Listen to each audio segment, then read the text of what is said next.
चलिए दोस्तों, इसको मेरे ख्याल से आप लोगों ने नोट कर लिया होगा। अब यहाँ पे आपको डिफरेंट सब्सटेंस आपको दिख गए हैं।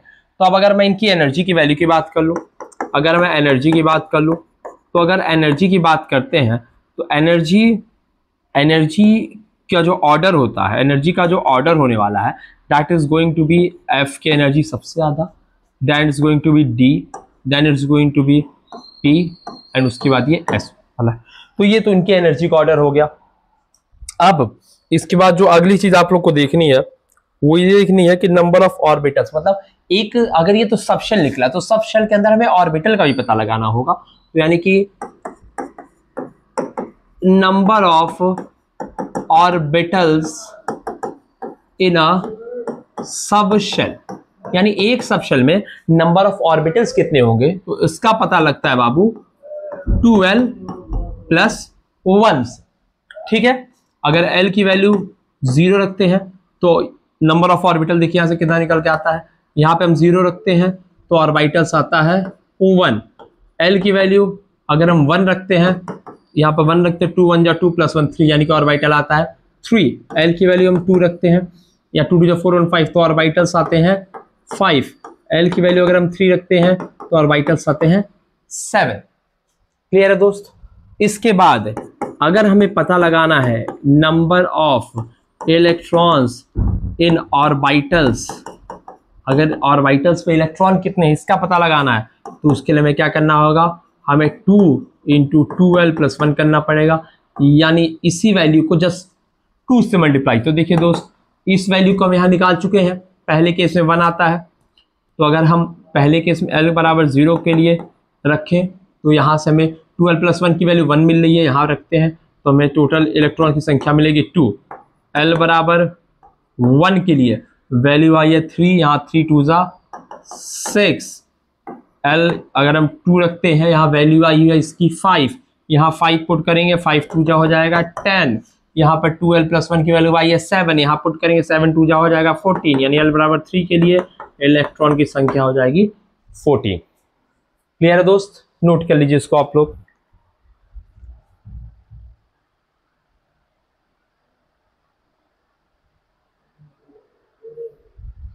ठीक, मेरे ख्याल से आप लोगों ने इसको नोट कर लिया होगा। चलते हैं आखिरी सेक्शन पे, जो कि हम और पता लगा सकते हैं by just knowing the value of l। l की वैल्यू पता होने पे हम और क्या चीज पता लगा सकते हैं, तो और हम पता लगा सकते हैं दोस्तों ऑर्बिटल एंगुलर मोमेंटम। और जो ऑर्बिटल एंगुलर मोमेंटम है उसको दिया जाता है by the formula l + 1 × h या फिर h बार। ठीक है, यहां से इस h को ही हम लोग ऐसा लिख सकते हैं √l + 1 h/2π। ठीक है दोस्त, तो यहां से आप क्या लगा सकते हो, ऑर्बिटल एंगुलर मोमेंटम का पता। तो मेरे ख्याल से ये कंप्लीट इंफॉर्मेशन थी regarding the azimuthal quantum number. तो अब तक हमने 2 क्वांटम नंबर पढ़ा। The first one is the principal quantum number, the second one is the azimuthal quantum number. और आई होप कि दोनों ही क्वांटम नंबर आपको अच्छे से समझ में आ गए होंगे दोस्त। ठीक है, चलिए तो अब आगे बढ़ा जाए, मुझे लगता है हमें आगे बढ़ना चाहिए। और अब हमें देखना चाहिए हमारा तीसरा quantum number, which is going to be, तीसरा क्वांटम नंबर कौन सा होने वाला है दोस्तों हम लोग का, तीसरा क्वांटम नंबर होने वाला है, third quantum number is magnetic quantum number. The third quantum number is magnetic quantum number. The third quantum number is magnetic quantum number. तीसरा जो क्वांटम नंबर है that is going to be magnetic quantum number.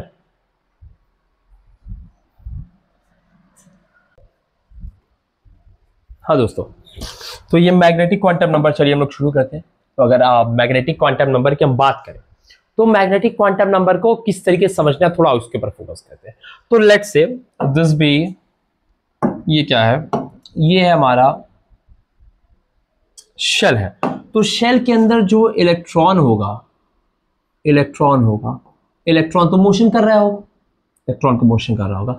अब इस due to this moving electron, अब इस moving electron की वजह से, due to this moving electron, ये यानी ये जो सिस्टम है इसका खुद का कोई मैग्नेटिक फील्ड होगा, इसका this will possess magnetic field of its own, यानी खुद का कोई ना कोई मैग्नेटिक फील्ड तो पजेस करेगा ही। बिल्कुल सही बात है। अब हो क्या कि हम लोग इनसे इंटरेक्शन करने के लिए बाहर से कोई मैग्नेटिक फील्ड ला दे, let's say this B the external magnetic field, B external. तो अगर बाहर से कोई मैग्नेटिक फील्ड आएगा तो वो अंदरूनी यानी इंटरनल मैग्नेटिक फील्ड से इंटरफेयर तो करेगा ही करेगा। बिल्कुल सही बात है। तो ऑब्जर्वेशन ये आया कि जो इलेक्ट्रॉन जितने भी अलग अलग एटम के अंदर पाए जा रहे थे वो अलग अलग बिहेव कर रहे थे मैग्नेटिक फील्ड के साथ।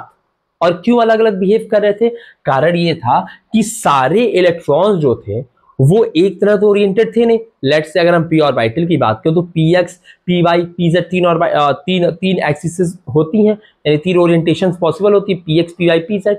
तो पी एक्स में भी हो सकता है कि पैरेलल हो इसके, या हो सकता है परपेंडिकुलर हो, या हो सकता है किसी और ओरिएंटेशन में हो। तो कोई तो इसके पैरेलल होगा, कोई इसके पैरेलल नहीं होगा। तो इस तरीके से जितने भी हमारे ओरिएंटेशन एक्सिस होंगे सब अलग अलग होंगे, और जब वो अलग अलग होंगी तो वो अलग अलग तरीके से इंटरैक्ट करेंगी with the external magnetic field.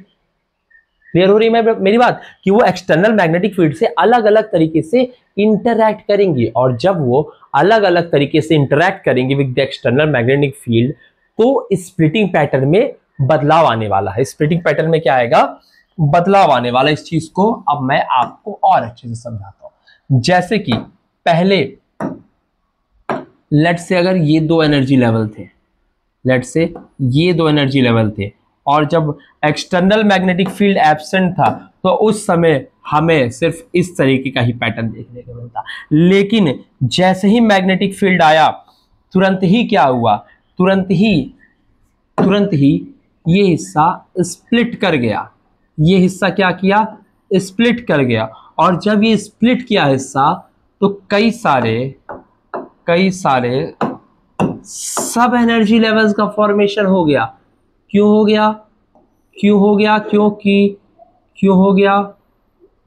क्योंकि यहां से जो इंटरैक्शन था एक्सटर्नल मैग्नेटिक फील्ड का वो अलग रहा इंटरनल मैग्नेटिक फील्ड के साथ, जिसके वजह से हमारी जो लाइंस की संख्या है वो क्या हो गई? वो चेंज हो गई। यानी नंबर ऑफ लाइंस जो हमें ऑब्जर्व हुई on the plate, on the photographic plate, वो क्या थी? वो अलग थी, डिफरेंट थी देन वो पहले ऑब्जर्व हो रही थी। यानी अगर ये स्पेक्ट्रल लाइंस की अगर हम बात करें, स्पेक्ट्रल लाइंस की, ये विदाउट बी, यानी जब बी नहीं लगा था, एक्सटर्नल बी नहीं लगा था, और विद बी, उसमें क्या आया? उसमें आया बदलाव। और ये बदलाव ये बताता है कि जो भी एक्सिस हमारे ये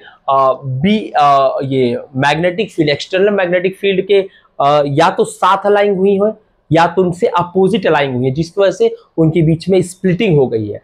और ये जो स्प्लिटिंग है, स्प्लिटिंग ऑफ ये magnetic field lines in the presence of an external magnetic field, इसी को बोलते हैं Zeeman effect. This is known as Zeeman effect. इसी को हम लोग बोलते हैं दोस्तों ज़ीमैन इफेक्ट। और जब ज़ीमैन इफेक्ट हुआ तो उस केसेस में मैग्नेटिक फील्ड लाइन की स्प्लिटिंग हुई, यानी कि जो इलेक्ट्रॉन है, यानी कि ये हमें पता चला कि जो इलेक्ट्रॉन है वो एटम के अंदर डिफरेंट ओरिएंटेशंस रखते हैं। क्योंकि अगर डिफरेंट ओरिएंटेशंस नहीं होते तो ये स्प्लिटिंग कभी नहीं होती, क्योंकि तब इलेक्ट्रॉन अगर सब एक ही एक्सिस में या एक ही तरफ अगर स्पेस में ओरिएंटेड होते तो वो सेम तरीके से रिएक्ट करते with the external magnetic field. पर ऐसा केस नहीं हुआ।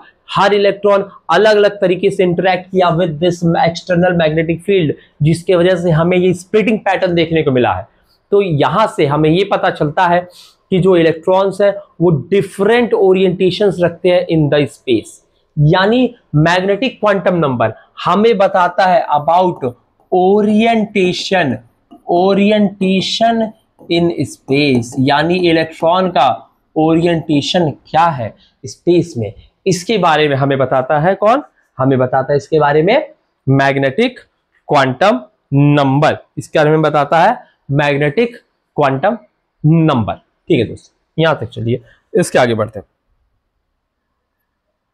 ठीक, तो अगर हम मैग्नेटिक क्वांटम नंबर की बात करें तो इसको रिप्रेजेंट करते हैं हम लोग स्मॉल m से। अब वैल्यूज ऑफ जो m है, अब ये जो m की वैल्यूज है, वैल्यूज ऑफ m ये डिपेंड करती हैं, डिपेंड्स ऑन l की वैल्यू पर डिपेंड करते हैं। देखिए, और वैल्यू ऑफ जो m होती है, वैल्यू ऑफ जो m होती है ये होती है -l से लगाए +l तक। कहां से कहां तक होती है दोस्तों, -l से लगाए +l तक होती है। लेट से अगर l बराबर 0 होता है तो m की वैल्यू भी 0 होती है, then m is equal to 0। अगर l की वैल्यू 1 है तो m की वैल्यू होगी आपकी -1, m की वैल्यू होगी -1, 0 एंड +1। अगर l की वैल्यू 2 है तो m की वैल्यू होगी -2, -1, 0, +1 एंड +2। l की वैल्यू अगर 3 है तो m की वैल्यू होगी -3, -2, -1, 0, +1, +2 एंड +3 एंड +3। क्लियर है दोस्त, देख सकते हैं आप इसको। ओके, आइए आगे बढ़ते हैं, थोड़ी और बातें अब करते हैं। तो यहां से अगर हम ऑर्बिटल्स के बारे में पता लगाना चाहें, अगर हम ऑर्बिटल्स के बारे में पता लगाना चाहें, तो हम NL से, N और L के प्रोडक्ट से हम ऑर्बिटल का पता लगा सकते हैं। लेट से अगर N की वैल्यू, लेट से अगर n की वैल्यू 1 है तो l की वैल्यू 0 होगी और इसके लिए कोरिस्पॉन्डिंग ऑर्बिटल होगा 1s। n की वैल्यू अगर 2 है, l की वैल्यू 0 और 1 होगी, इसके लिए कोरिस्पॉन्डिंग ऑर्बिटल्स होगा 2s एंड 2p। n की वैल्यू 3 है, l की वैल्यू 0, 1 एंड 2 होगी, 2s, n की वैल्यू 3 हो चुकी है तो ये 3s, 3p, 3d। ध्यान से देखिएगा, n × l, देखिए n है 1, l 0 के लिए s को कोरिस्पॉन्ड करता है s, n है 2, 2, 2, l 0 के लिए s, 1 के लिए p, n 3 है 3, 3, 3, l 0 के लिए s, 1 के लिए p, 2 के लिए d, n बराबर 4, n इक्वल्स टू 4, l बराबर 0, 1, 2, 3, so is 3s, sorry, it's 4s, 4p, 4d and 4f। Clear हो गया, ये सारे ऑर्बिटल्स की बात हो गई है। अब बेसिक कहें तो ये हमारा सिर्फ ऑर्बिटल नहीं होगा, ये तुम्हारे सबशेल हो गए, 2s 2p, तो सबशेल की बात हो गई है। अब इसमें अगर हमने ओरिएंटेशन का तड़का लगा दिया तो उसको हम ऑर्बिटल आराम से कह सकते हैं। तो ये भी अब 1s s ऑर्बिटल है, स्फेरिकल शेप होता है, इसमें तो हम कोई डायरेक्शन की बात नहीं करेंगे। लेकिन 2p जो है, 2p हमारा 3 ऑर्बिटल, 3 एनर्जी लेवल में बटा हुआ है।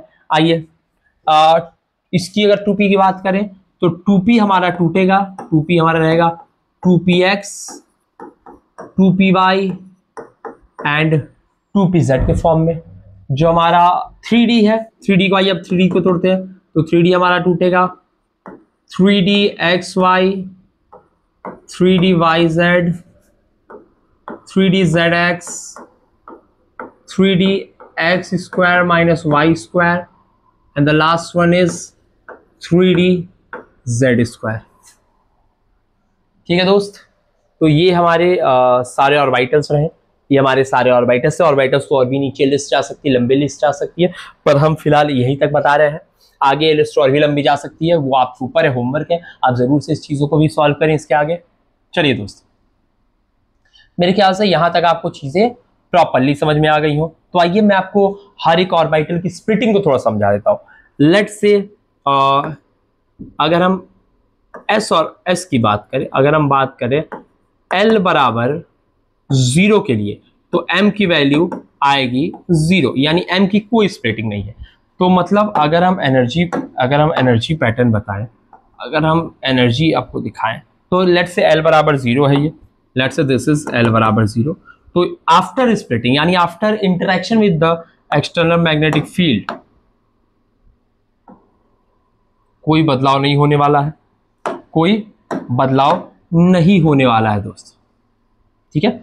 अभी भी सिर्फ आपको सिंगल लाइन ही दिखाई देने वाली अगर कहीं भी ट्रांजिशन होता है तो, यानी L बराबर 0 यानी S के लिए कोई भी स्प्लिटिंग नहीं ऑब्जर्व होती है। S जो है वो फर्दर स्प्लिट नहीं कर सकता, अपनी डिजेनरेसी ब्रेक नहीं करता है, क्योंकि सिर्फ एक ही ऑर्बिटल वहां पाया जाता है। वहीं अगर L बराबर हम लोग 1 रखते हैं, L बराबर 1 रखते हैं, तो जब तक ऑर्बिटल डिजेनरेट होता है तब तक को कोई दिक्कत नहीं है, लेकिन जैसे ही वो डिजेनरेसी ब्रेक करेगा तो वो डिजेनरेसी ब्रेक करेगा, और वो डिजेनरेसी आपका किसमें ब्रेक करेगा, वो डिजेनरेसी आपका ब्रेक करेगा px py और pz में। वहीं अगर L की वैल्यू 2 रखते हैं, L की वैल्यू अगर हम 2 रखते हैं, अगर L की वैल्यू हम 2 रखते हैं, तो जब तक मैग्नेटिक फील्ड नहीं है तब तक तो कोई दिक्कत नहीं है, सारे ऑर्बिटल्स डिजेनरेट है, सारे एनर्जी लेवल्स जो है वो डिजेनरेट है। लेकिन उसके बाद ये जो है अपने डिजेनरेसी को ब्रेक करेगा, और ये ब्रेक करेगा, ये किसमें ब्रेक करने वाला है, किसमें टूटने वाला है, डिजेनरेसी ब्रेक होगी आपकी dxy dyz dxz dx square minus Y square and dz square. Clear दोस्त। ऐसे ही L बराबर 3 के लिए भी, L बराबर 3 के लिए आपकी 7 स्प्लिटिंग्स होंगी। जब मैग्नेटिक फील्ड नहीं है तब तो कोई दिक्कत नहीं है, लेकिन जैसे ही मैग्नेटिक फील्ड आएगा स्प्लिटिंग आपकी हो जाएगी, और स्प्लिट करके टोटल कितने एनर्जी लेवल्स या फिर टोटल कितने सब एनर्जी लेवल या ओरिएंटेशंस आपको मिलने वाले हैं, तो ओरिएंटेशन आपको टोटल मिलेंगे 7 ओरिएंटेशंस, टोटल आपको मिलेंगे 7 ओरिएंटेशंस। तो मेरे ख्याल से ये सारी चीजें आप लोग को अच्छे से समझ में आ गई होंगी दोस्तों। तो क्वांटम नंबर की सीरीज में हमने अभी तक 3 क्वांटम नंबर देख लिए हैं, और ये तीनों क्वांटम नंबर आपको मिले थे by the solution of Schrodinger wave equation. यहां तक चीजें क्लियर है दोस्त, इस चीज को नोट कर लीजिए। मैं स्क्रीन के किनारे हटता हूं।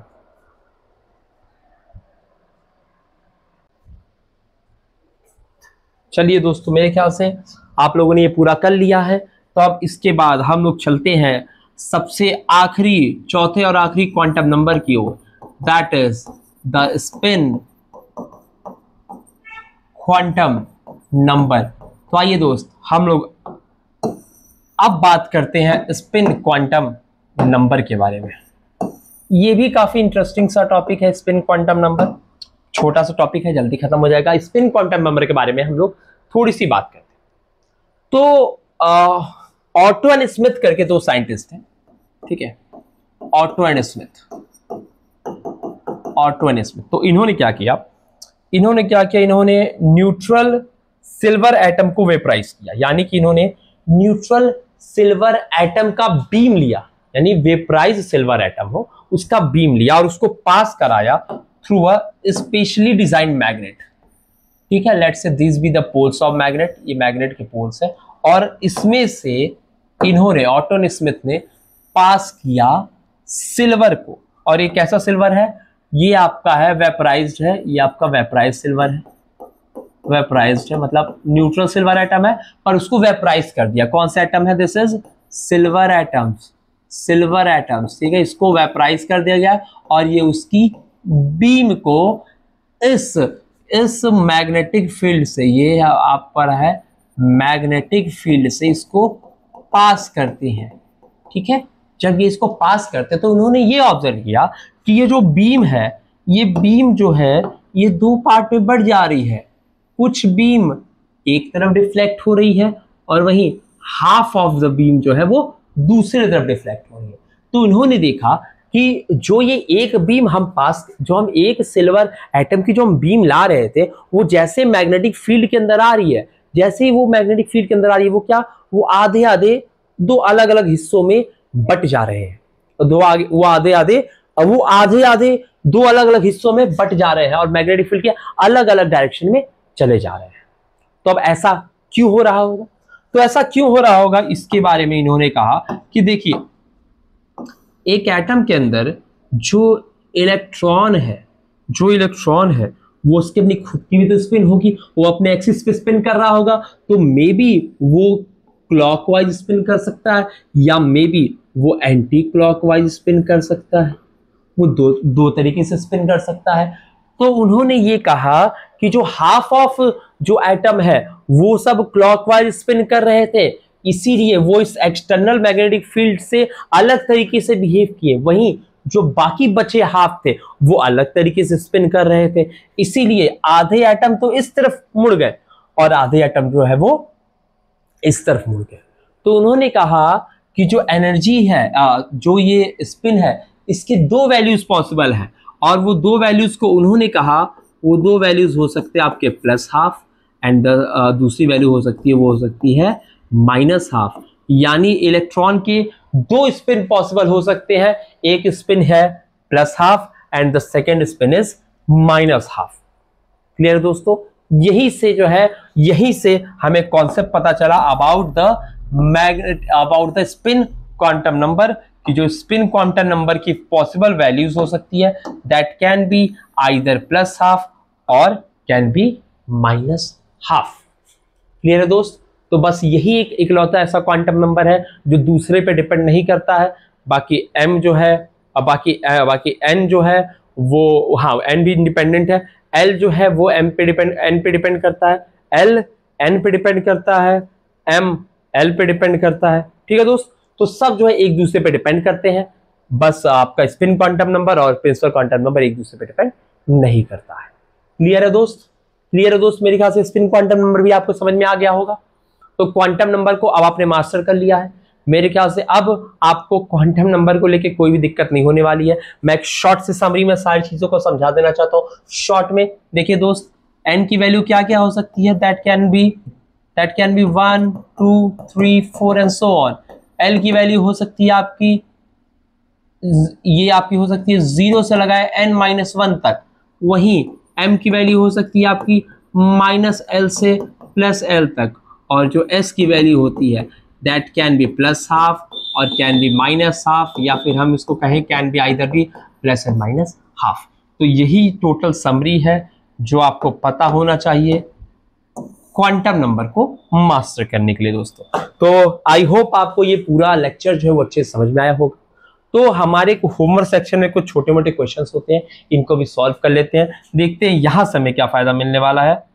उससे पहले मैं आपसे ये कहना चाहूँगा दोस्तों कि अगर आप अभी तक वीडियो बने हुए हैं तो इसका मतलब आपको हमारी वीडियो पसंद आ रही है। तो दोस्तों आपको कुछ नहीं करना है, लाइक कर देना, शेयर कर देना, सब्सक्राइब कर देना है और हमारे ऐप को ज़रूर से प्ले स्टोर से डाउनलोड करें।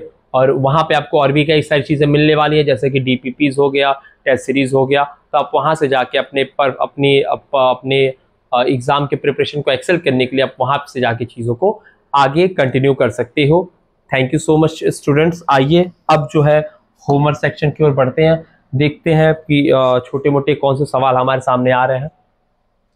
तो मेरे ख्याल से आपको ये सारे होमवर्क के सवाल हैं, इनको आपको जो है होमवर्क जरूर से कर लेना चाहिए। मैं साइड होता, आप स्क्रीनशॉट ले लीजिए इनका।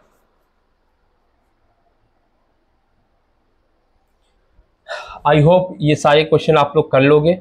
ठीक है दोस्तों, तो थैंक यू सो मच अब तक हमारे साथ जुड़ने के लिए।